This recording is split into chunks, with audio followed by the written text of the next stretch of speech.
आपको दिसंबर 2021 में शुरू हुआ हिजाब प्रतिबंध विवाद याद ही होगा। बीते दिनों ये विवाद सर्वोच्च न्यायालय के समक्ष पहुंचा था। अब हाल ही में सर्वोच्च न्यायालय ने इस पूरे विवाद को लेकर अपना डिसीजन दिया है, अपना वर्डिक्ट दिया है। लेकिन विशेष बात यह है कि सर्वोच्च न्यायालय ने जो वर्डिक्ट दिया है वो एक स्प्लिट वर्डिक्ट है। स्प्लिट वर्डिक्ट क्या होता है इसको हम आगे समझेंगे, लेकिन यहाँ ये समझ लेना जरूरी है कि इस पूरे वर्डिक्ट के माध्यम से अभी तक ये तय नहीं हो पाया है कि इस पूरे विषय को लेकर सर्वोच्च न्यायालय क्या सोचता है। आज इस वीडियो में हम इसी विषय से संबंधित तमाम पहलुओं को जानने की कोशिश करेंगे।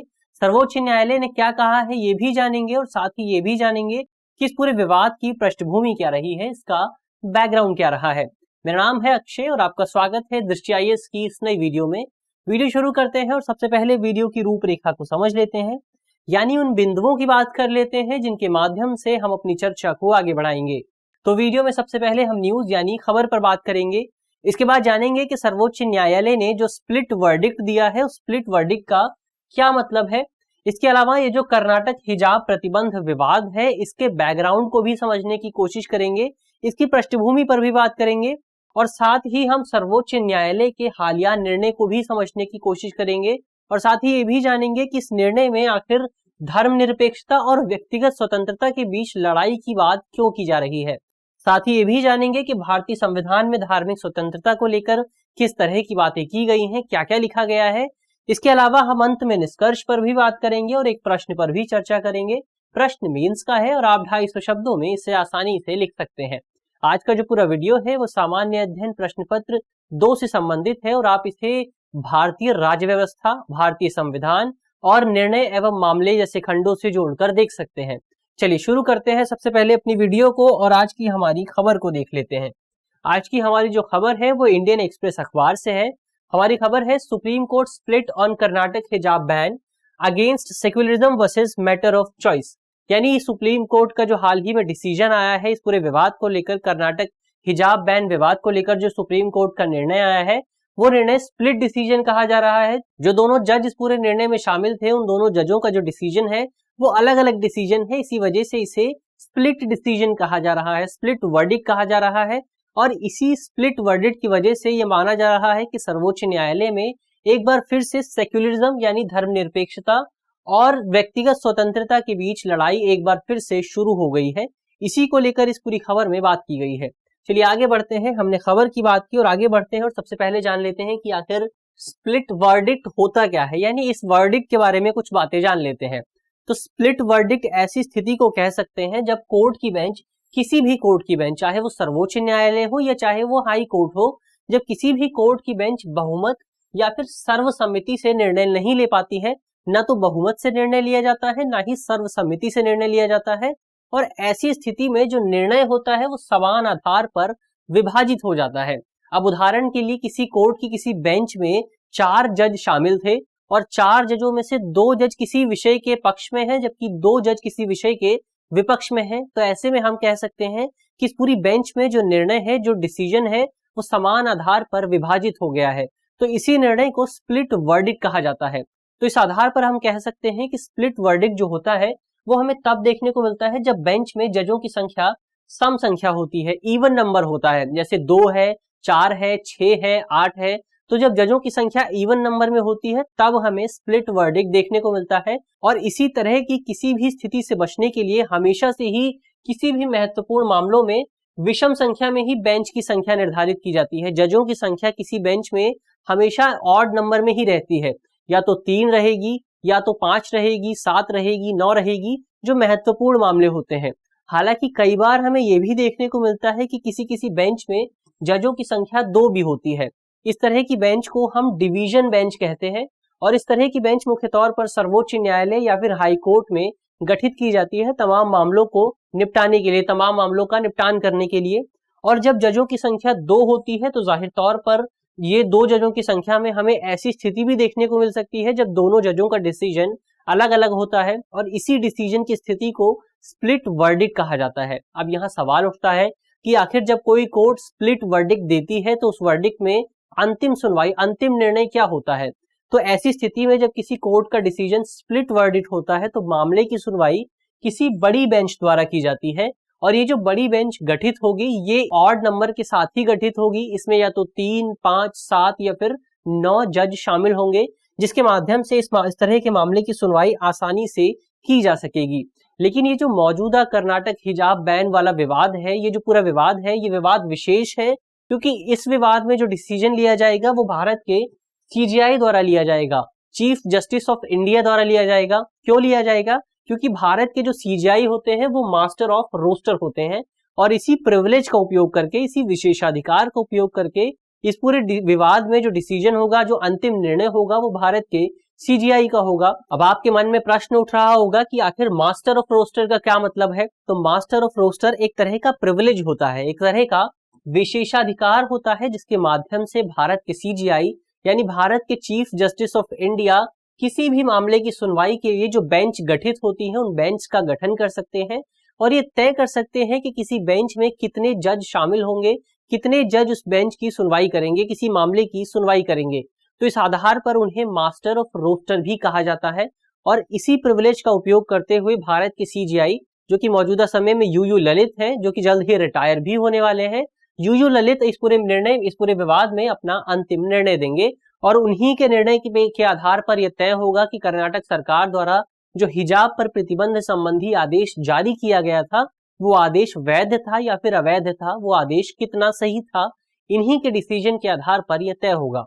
तो बात हुई कि स्प्लिट डिसीजन क्या होता है, स्प्लिट वर्डिक्ट क्या होता है। अब आगे बढ़ते हैं और कर्नाटक हिजाब विवाद पर इस पूरे विवाद की पृष्ठभूमि को समझ लेते हैं कि आखिर इस पूरे विवाद की शुरुआत होती कहां से है। तो ये जो पूरा विवाद है, इस पूरे विवाद की शुरुआत भारत में दिसंबर 2021 से होती है, जब कर्नाटक के एक स्कूल में, एक प्री यूनिवर्सिटी कॉलेज में कुछ मुस्लिम छात्राओं को प्रवेश से रोक दिया जाता है, उन्हें स्कूल में एंट्री नहीं दी जाती है। क्यों नहीं दी जाती है? क्योंकि उन लड़कियों ने उस समय अपने स्कूल में हिजाब पहना हुआ था और इसी आधार पर उन्हें स्कूल में अनुमति नहीं दी जाती है, उन्हें स्कूल में प्रवेश नहीं दिया जाता है। इसके बाद जब उन्हें प्रवेश नहीं दिया जाता है तो इसके बाद कर्नाटक के उस स्कूल में विरोध प्रदर्शन शुरू हो जाते हैं, धरने शुरू हो जाते हैं और लड़कियों द्वारा स्कूल पर यह आरोप लगाया जाता है, कॉलेज पर यह आरोप लगाया जाता है कि कॉलेज प्रशासन द्वारा उन लड़कियों के धार्मिक अधिकार का उल्लंघन किया जा रहा है। इसके बाद ये जो पूरा विवाद है वो धीरे धीरे धार्मिक रूप लेने लगता है और ये पूरा विवाद कर्नाटक के साथ साथ पूरे भारत में बहुत ज्यादा व्यापक स्तर पर चर्चित हो जाता है। जब ये पूरा विवाद बहुत ज्यादा चर्चित हो जाता है तो ऐसी स्थिति को देखते हुए कर्नाटक सरकार द्वारा 5 फरवरी 2022 को एक सरकारी आदेश जारी किया जाता है, एक गवर्नमेंट ऑर्डर जारी किया जाता है और इस आदेश के माध्यम से कर्नाटक सरकार द्वारा ये कहा जाता है कि छात्रों को स्कूल और कॉलेज में केवल निर्धारित ड्रेस पहनने की ही अनुमति दी जानी चाहिए। और इस तरह से हम कह सकते हैं कि कर्नाटक सरकार द्वारा 5 फरवरी 2022 के निर्णय के माध्यम से कर्नाटक में राज्य के सरकारी स्कूलों में मुख्य तौर पर हिजाब पर प्रतिबंध लगा दिया जाता है। किसी भी गवर्नमेंट इंस्टीट्यूशन पर, किसी भी जो गवर्नमेंट कॉलेज है उसमें हिजाब पर प्रतिबंध लगा दिया जाता है। इसके बाद कर्नाटक सरकार का जब ये आदेश आता है तो इस आदेश को कर्नाटक हाई कोर्ट में चुनौती दी जाती है। कर्नाटक हाई कोर्ट में ये तर्क दिया जाता है कि इस पूरे आदेश के माध्यम से कर्नाटक सरकार मुस्लिम महिलाओं के मौलिक अधिकार का, उनका जो फंडामेंटल राइट है, खासतौर पर जो धार्मिक अधिकार है, उन अधिकारों का उल्लंघन किया जा रहा है। इसके अलावा एक तर्क ये भी दिया जाता है कि जिस कानून के माध्यम से कर्नाटक सरकार द्वारा ये आदेश जारी किया गया है, ये ऑर्डर जारी किया गया है, वो कानून कर्नाटक सरकार को किसी भी स्कूल में ड्रेस निर्धारित करने की अनुमति नहीं देता है। तो ये कुछ तर्क दिए जाते हैं छात्राओं द्वारा, मुस्लिम छात्राओं द्वारा, कि किस तरह से कर्नाटक सरकार का ये जो आदेश है ये पूरी तरह से उनके मौलिक अधिकार का उल्लंघन है। इसके बाद कर्नाटक हाई कोर्ट द्वारा इस पूरे मामले की सुनवाई की जाती है और कर्नाटक हाई कोर्ट मार्च 2022 में अपना निर्णय देता है और कर्नाटक हाई कोर्ट अपने निर्णय के माध्यम से सरकार के आदेश को सही ठहराता है और कर्नाटक हाई कोर्ट द्वारा ये जो हिजाब पर प्रतिबंध लगाया गया था, इस प्रतिबंध को भी सही ठहराया जाता है। इस पूरे मामले की सुनवाई करते हुए, अपने डिसीजन देते हुए कर्नाटक सरकार द्वारा ये तर्क दिया जाता है कि जो हिजाब है वो इस्लाम का अनिवार्य हिस्सा नहीं है, हिजाब जो है वो इस्लाम का एसेंशियल एलिमेंट नहीं है। इस तरह से क्योंकि ये एसेंशियल एलिमेंट नहीं है, इसी वजह से हिजाब को धार्मिक स्वतंत्रता के मौलिक अधिकार के तहत सुरक्षा प्रदान नहीं की जा सकती है। तो इस तरह से हम देख सकते हैं कि उस समय मार्च 2022 में कर्नाटक हाई कोर्ट द्वारा असेंशियल रिलीजियस प्रैक्टिस के सिद्धांत को, ये जो पूरा टेस्ट है, इस टेस्ट को प्रयोग किया गया था और इसी आधार पर इस मामले के निपटान करने की कोशिश की गई थी। लेकिन जब कर्नाटक हाईकोर्ट का ये डिसीजन आया तो कर्नाटक हाईकोर्ट के डिसीजन के बाद एक बार फिर से कर्नाटक हाईकोर्ट के डिसीजन को सुप्रीम कोर्ट में चुनौती दी गई और अब सुप्रीम कोर्ट ने इस पूरे विषय पर अपना डिसीजन दिया है, जिस पर हम पहले ही बात कर चुके हैं कि ये जो पूरा डिसीजन है वो स्प्लिट वर्डिक्ट है, यानी इसके माध्यम से अभी तक ये तय नहीं हुआ है कि आगे ये जो पूरा विवाद है, इस पूरे विवाद को क्या मोड़ देखने को मिल सकता है। चलिए अब आगे जान लेते हैं कि दोनों जजों ने क्या क्या डिसीजन दिए हैं इस पूरे विषय को लेकर, दोनों जजों का क्या क्या मानना रहा है। सबसे पहले जस्टिस हेमंत गुप्ता की बात करें, इस पूरे विषय को लेकर जस्टिस हेमंत गुप्ता ने क्या कहा है उसे समझने की कोशिश करें तो इस पूरे विषय को लेकर जस्टिस हेमंत गुप्ता ने स्पष्ट तौर पर कहा है कि जो सेक्युलरिज्म की धारणा है वो भारत के सभी नागरिकों पर एक समान तौर से लागू होती है और यही वजह है कि उन्होंने कहा है, यही तर्क देते हुए उन्होंने स्पष्ट तौर पर कहा है कि किसी भी सामाजिक स्थान पर किसी नागरिक को किसी धार्मिक प्रतीक पहनने या धार्मिक प्रतीक का उपयोग करने की अनुमति यदि दी जाती है तो जाहिर तौर पर ये जो अनुमति होगी ये भारत में सेक्युलरिज्म के सिद्धांत के खिलाफ होगी। यानी ये जो जस्टिस हेमंत गुप्ता है वो भारत में हिजाब पर प्रतिबंध के पक्ष में उन्होंने अपना डिसीजन दिया है। और क्या क्या कहा है इन्होंने अपने डिसीजन में, तो इन्होंने अपने डिसीजन में स्कूल और रिलीजन के बीच डिफरेंस समझाने की कोशिश की है। धर्म और जो स्कूल है उनके बीच क्या डिफरेंस है, उस डिफरेंस को समझने की कोशिश की है। इन्होंने अपने डिसीजन में कहा है कि जो धर्म है उसका स्कूल से कोई भी लेना देना नहीं है और जो स्कूल सरकार द्वारा वित्त पोषित किए जा रहे हैं, जो स्कूल सरकार द्वारा फंडेड है, उन स्कूलों में धर्म का कोई भी मायने, धर्म का कोई भी अर्थ नहीं है। ऐसे में स्कूलों को धर्म से अलग रखना चाहिए। जो भी लोग, भारत के जो भी नागरिक अपने धर्म को मानना चाहते हैं, धर्म की प्रथाओं को अपनाना चाहते हैं, वो स्पष्ट तौर पर अपने धर्म को मान सकते हैं। लेकिन ये धर्म को मानने का जो काम है वो स्कूल से बाहर होना चाहिए, वो क्लासरूम से बाहर होना चाहिए। इसके अलावा इन्होंने अपने डिसीजन में यूनिफॉर्म और इक्वालिटी को लेकर भी बात की है कि किस तरह से यूनिफॉर्म जो है, जो हमारी ड्रेस होती है स्कूल में, वो ड्रेस एकता को लाने के लिए कितनी उपयोगी साबित होती है। इन्होंने अपने डिसीजन में कहा है कि जो स्कूल में यूनिफॉर्म प्रयोग की जाती है वो यूनिफॉर्म इक्वालिटी की धारणा को और ज्यादा बढ़ावा देती है। इसके अलावा ये जो यूनिफॉर्म है वो बच्चों में वननेस यानी एकता की धारणा को भी बढ़ावा देती है और इस यूनिफॉर्म के माध्यम से बच्चों के बीच जो अलग अलग धर्मों, अलग अलग तबकों के जो बच्चे आते हैं, उन बच्चों के बीच जो डिफरेंस मौजूद है, जो भिन्नताएं मौजूद है, उन डिफरेंसेस को भी ड्रेस के माध्यम से कुछ हद तक कम किया जा सकता है। तो जाहिर तौर पर हम देख सकते हैं कि जस्टिस हेमंत गुप्ता ने जो तर्क दिए हैं वो तर्क जाहिर तौर पर उनके आधार पर हम ये कह सकते हैं कि इन तर्कों के माध्यम से जस्टिस हेमंत गुप्ता द्वारा हिजाब बैन के पक्ष में अपनी बातें पेश की गई हैं। अब आगे बढ़ते हैं और जान लेते हैं कि आखिर जस्टिस सुधांशु धूलिया ने क्या कहा है इस पूरे विषय को लेकर। उनकी बात करें तो उन्होंने अपने डिसीजन में कहा है कि ये जो हिजाब पहनने की प्रथा है ये केवल मैटर ऑफ चॉइस है, ये व्यक्तिगत स्वतंत्रता की बात है। कोई व्यक्ति हिजाब पहनना चाहता है तो वो हिजाब पहन सकता है, कोई व्यक्ति नहीं पहनना चाहता है तो वो हिजाब नहीं पहन सकता है। उन्होंने अपने डिसीजन में कहा है कि जो हिजाब पहनने की बात है ये एसेंशियल एलिमेंट हो भी सकता है और एसेंशियल एलिमेंट नहीं भी हो सकता है। उन्होंने एसेंशियल एलिमेंट होने या ना होने को लेकर कोई डिसीजन नहीं दिया है, बल्कि उन्होंने कहा है कि ये जो हिजाब पहनने की प्रथा है ये जाहिर तौर पर एक धार्मिक एक्सप्रेशन का हिस्सा है, एक धार्मिक विश्वास का हिस्सा है, धार्मिक प्रथा का हिस्सा है और इसी वजह से हमें इस प्रथा को इसी तरह बरकरार रखना चाहिए। इसके अलावा उन्होंने अपने डिसीजन में ये कहा है कि जो क्लासरूम है वो क्लासरूम कोई अलग चीज नहीं होती है, बल्कि उन्होंने पुराने डिसीजंस का हवाला देते हुए ये कहा है कि क्लासरूम्स को पुराने कई डिसीजंस में एक सोशल प्लेटफॉर्म के तौर पर संबोधित किया गया है। सोशल प्लेटफॉर्म कहा है, क्लासरूम कोई कैंप नहीं होता, क्लासरूम कोई जेल नहीं होता, कोई मिलिट्री कैंप नहीं होता जहां पर कड़े नियम लागू होते हैं, स्पष्ट नियम लागू होते हैं। ऐसे में क्लासरूम को हमें एक पब्लिक प्लेटफॉर्म के तौर पर ही देखना चाहिए, उसे कैंप के तौर पर, एक जेल के तौर पर नहीं देखना चाहिए जहां नियम ही नियम बनाए जाते हैं। इसके अलावा उन्होंने अपने डिसीजन में जो हिजाब है उसे टिकट टू एजुकेशन के तौर पर भी संबोधित किया है। उन्होंने अपने डिसीजन में कहा है कि भारत के पिछड़े इलाकों में अभी भी ये देखने को मिलता है कि महिलाएं घर का काम करती हैं और वो उन्हें बाहर जाने की अनुमति केवल तभी दी जाती है जब वो हिजाब पहनती हैं। ऐसे में यदि वो हिजाब पहनकर स्कूल आ पा रही हैं, हिजाब पहनकर एजुकेशन प्राप्त कर रही हैं, शिक्षा प्राप्त कर रही हैं, तो जाहिर तौर पर हमें उन्हें यह अनुमति देनी चाहिए कि वो हिजाब पहनकर स्कूल में प्रवेश कर सकें, ताकि शिक्षा प्राप्त करने का उनका जो अधिकार है उस अधिकार पर उस अधिकार को हम और ज्यादा बढ़ा सके, उस अधिकार को रुका ना जा सके। तो इस तरह से हमने बात की कि अलग अलग जजों ने अपने पूरे डिसीजन में क्या क्या कहा है। अब आगे बढ़ते हैं और जान लेते हैं कि भारतीय संविधान में धार्मिक स्वतंत्रता को लेकर किस तरह के प्रावधान किए गए हैं। तो यदि आप भारतीय संविधान के अनुच्छेद 25(1) पर नजर डालेंगे तो आपको उसमें दिखेगा कि भारतीय संविधान के अनुच्छेद 25(1) कहता है कि भारत के सभी व्यक्तियों को अंतःकरण की स्वतंत्रता का और इसके साथ साथ धर्म को अबाध रूप से मानने, आचरण करने और उसका प्रचार करने का समान अधिकार होगा, समान हक होगा। यानी भारतीय संविधान का अनुच्छेद 25(1) जो है वो भारत के सभी नागरिकों को अपने धर्म को मानने और उसको प्रचार करने का अधिकार प्रदान करता है। लेकिन यहाँ विशेष बात यह है कि ये जो अधिकार है ये एक नकारात्मक स्वतंत्रता की गारंटी देता है, एक नेगेटिव फ्रीडम की गारंटी प्रदान करता है। नेगेटिव फ्रीडम का क्या मतलब है?